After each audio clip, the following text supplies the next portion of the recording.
فرش التراب يضمني. بانی محترم، سوال میرا یہ ہے کہ صدقہ جاریہ کی مختصر سی وضاحت اور اس کے علاوہ بلڈ ڈونیشن جو کوئی بھی اپنی زندگی میں کیا گیا ہو. جی، بلڈ ڈونیشن، خون کا عطیہ. بلڈ ڈونیشن، جی. اچھا، اس کا کس حد تک اجر و ثواب سے تعلق ہے، بشرطے اگر عطیہ کرنے والا شخص فوت ہو جائے؟ میں یہ اگلا حصہ نہیں سمجھا. اگلا اس سے مراد یہ ہے کہ اگر کوئی شخص فوت ہو جاتا ہے، اس نے اپنی زندگی میں 2 4 5 لوگوں کو بلڈ ڈونیشن دیا ہوا ہے، اس کا کس حد تک اجر و ثواب ہے؟ اور صدقہ جاریہ سے متعلق کچھ تھوڑی سی وضاحت.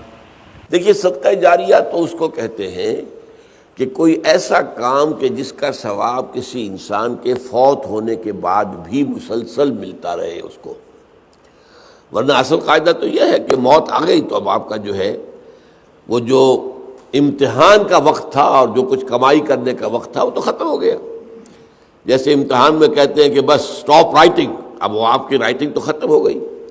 البتہ بعض اعمال ایسے ہیں کہ جن کے اثرات بعد میں بھی پھیلتے رہتے ہیں، اچھے اثرات، تو اس کے جو ہے اللہ تعالیٰ کی طرف سے اس کا ثواب بھی اس شخص کے مرنے کے بعد بھی اس کے حساب میں درج ہوتا رہتا ہے.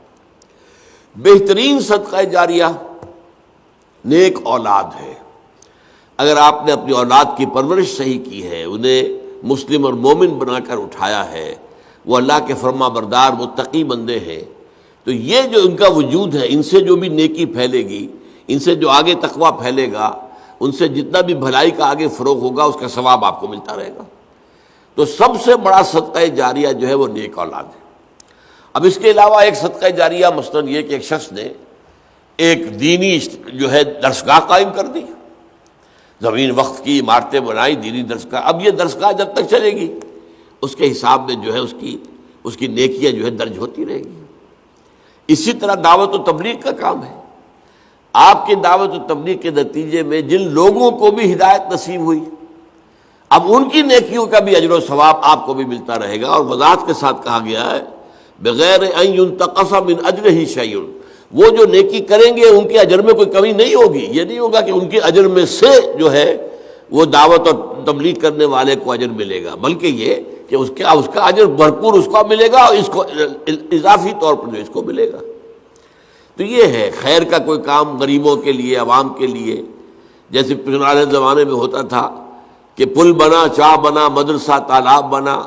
اب اس زمانے میں واٹر سپلائی تو نہیں ہوتی تھی، کہیں کنواں کھود دینا، کہیں راستے پر سبیل ایسی لگا دینا کہ پانی وہاں سے ٹھنڈا جو ہے مسافروں کو ملتی. سارے کام جو ہے یہ صدقہ جاریہ ہے.